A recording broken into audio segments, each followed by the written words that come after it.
Welcome back to Nick Lenz's Comic Corner, Classic / Non-Classic. This is episode number 797, Doubleshot number 691. 2 DC trades. One, like I said in the last video, this one's kind of the finale for this particular trade series, but I have not reviewed Volume 1 yet, but we'll kind of get most of my final thoughts for this particular era. And that is The Flash by Geoff Johns, Volume 5. This one contains The Flash, Volume 2, issues 214 and 225. Flash, 1/2. Wonder Woman, 214, and that's it. The Wonder Woman issue, that's actually written by Greg Rucka. This is actually part of his run. The artwork is done by Howard Porter, who actually still does occasionally some artwork for Flash. He's a fantastic artist. He's been drawing since I would say late 80s. I'd say. But also artwork by Justino, Drew Johnson, and Peter Slazerberg. Yeah, this is kind of the finale for Geoff Johns' run for this particular book. Yeah, he would not return to this book until 2010. Yeah.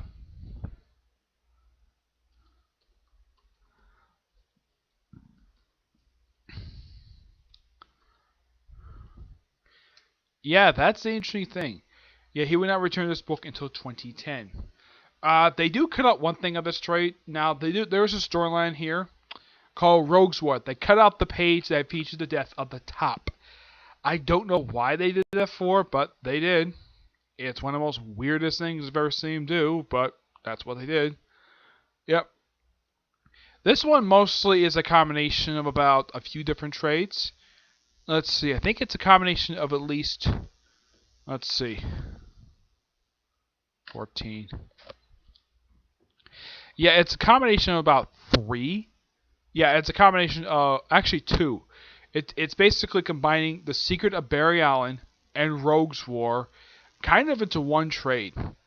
Yeah, that's mostly what this one is. Yeah, this just combines 2 trades into one. Yeah. There's stuff related to Identity Crisis basically shown off in here. They even had the funeral for Captain Boomerang. Yeah, Captain Boomerang has his funeral in here.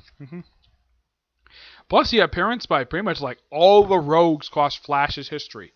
And you even see, I think they changed the dialogue for Eobard Thawne. Yeah, he shows up in here as well, despite the fact at this point in time he's supposed to be dead. Yeah, it's revealed that this is during a period of time when him and Barry were running through time. And yeah, Barry shows up here as well, and this is Barry. Unlike the last time they had Barry Allen show up, it was actually an imposter. Yeah. And the Rogues War is simply this. The current day rogues, which is consisted of these are the regular rogues. This is just Captain Cold, Mirror Master, Captain Boomerang. This is of course is the second one. Owen Mercer, not the original. The original one, Identity Crisis. Weather Wizard, and the second Trickster. The other side consisted of Pied Piper, Magneta, Heatwave, and the original Trickster, James Jesse. Yep, they're all on this very cover. Yeah, those who look at this cover like, man, this cover looks very familiar. Does this cover look almost exactly like Ken X 100? I'm sure it's a homage, because it's the most frequently homaged cover from Marvel. Marvel loves doing this one. But this is the only time I can think of DC's ever done that cover. Yep. Also, this is the whole thing of Wally identity becoming a secret again. Yeah, it's still secret, so that some people could know about it, but it's not publicly known anymore. No, that was done back in 200. And also, my guess is maybe Geoff Johns regretted doing this, with the whole thing of having Wally and Linda's baby getting killed indirectly by Hunter Zolomon, so he kind of just reversed it at the end of his run by having Linda Park just magically becoming pregnant again, and then later on giving birth to twins. And these twins they were named Iris. Yeah, the girl was named after Iris West, and I don't remember the name of his son. Yeah, he had 2 kids. Let's see. Yeah, you have Jay. Yeah. Jay, I think, is named after the original Flash, Jason Garrick. Yeah, he makes appearances here as well.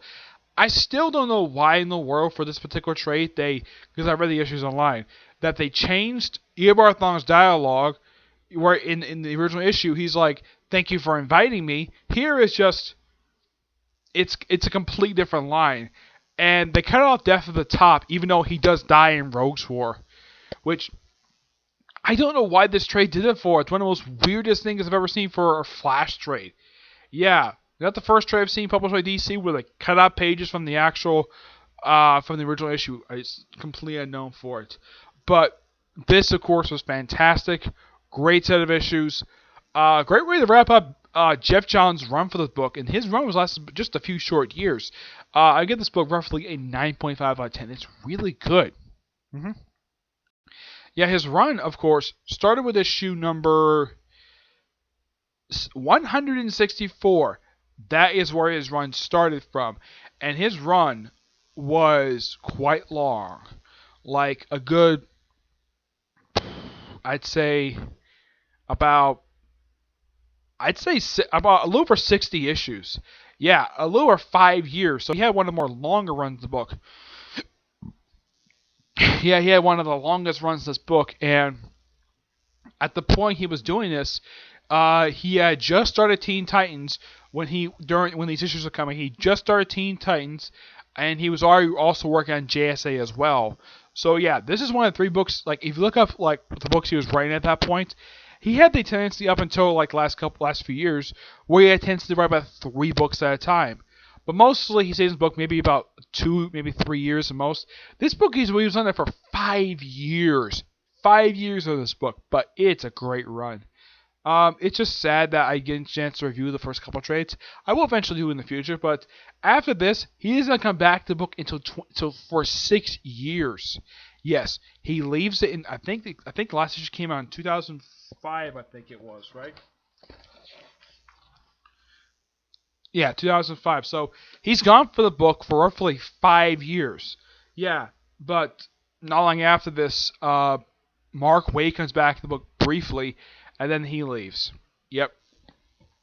Because it's like, not long after this, the book went in hiatus for like a year because Wally retired from being the Flash, and his his cousin, Barry Allen's grandson, Bart Allen, not Bart Tor, Bart Allen, took over the role as the Flash for you before he got killed by the Rogues. He had his own ongoing series as the Flash, but it was known as Flash Fastest Man Alive, and he died in the last issue. And of course, his funeral was held in Countdown. Yep. Of course, the book came back, and it lasted for roughly about a year and a half before the book was finally retired. And it stayed retired for about 2 or 3 years before DC brought it back in 2010. And it's still around this very day with Barry Allen back in charge of the book, back as the main Flash. While it did appear in that volume, but as a supporting character, he already retired as the Flash. Yep. Alright. Next up is the book that kind of does feature Wally, but this is basically 80s issues. This is The New Teen Titans, Volume 9. This contains the first 9 issues of New Teen Titans Volume 2. Yeah, this mostly has the original. It takes the Terror Trigon trade, which has contained just the Terror Trigon storyline, plus initial few issues that never been reprinted before. Now we're basically into a period of time where we have issues that have never been reprinted before. Well, up until they do Lonely Place of, I think it's Lonely Place of Dying, when they introduced Tim Allen. Not Tim Allen. Tim Drake. Yeah, those of you seen Linkar's retrospective review, he does talk about the Trigon arc, and at the end of this Trigon arc, Trigon stays dead. Stays dead for 23 years. He gets brought back by Judd Winnick in 2008. No idea why Winnick did this for, but he did.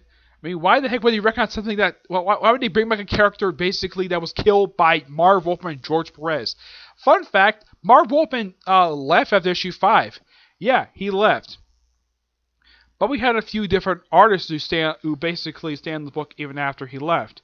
Yeah, we had Dan Jorkus doing an issue, and we had the last few issues in here done by Luis Garcia-Lopez.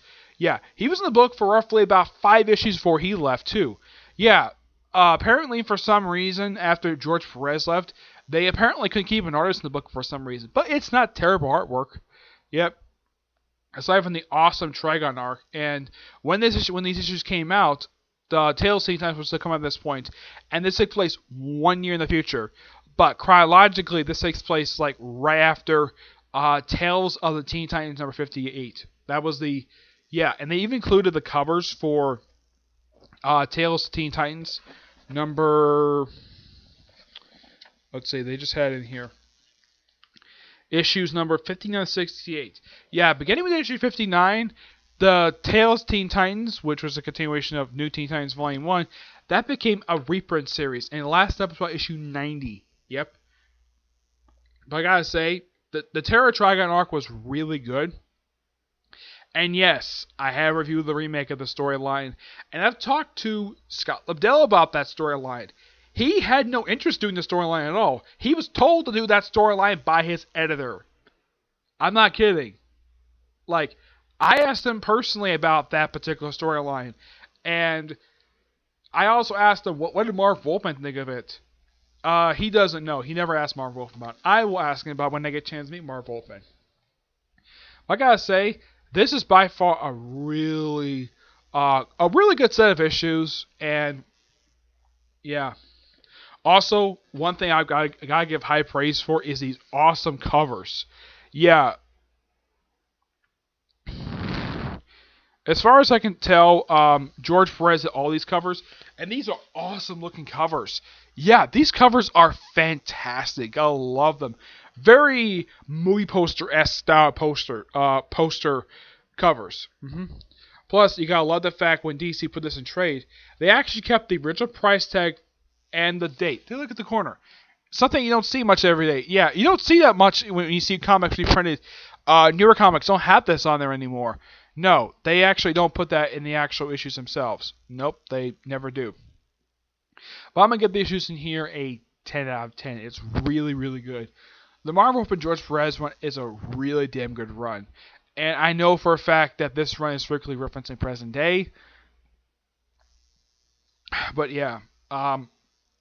Also, Titan's Tower is briefly destroyed, but it's actually rebuilt by the City of New York. Yep. And from what I can tell, reading later on, that this tower, the original Titans Tower, the one that Marv Wolfman and George Perez introduced back in New Teen Titans, that backup story from DC Comics Presents, number 26, this building remained standing up until issue 76, where it was destroyed by the Wild Beast. That was the second time the building has been destroyed. And for some reason, the city of New York decided not to have the building rebuilt. They just passed on it. Yeah, that was during a period of time when half the time the character was written to be jerks or complete morons. This, of course, was the 90s. Yeah, this, of course, was a couple years prior to Total Chaos. Yeah, a storyline where everybody just would constantly fight each other for really no reason at all. Okay? But yeah. So that's really it for this particular review. Stay tuned for my next episode, where I'm going to cover 2 trades from IDW.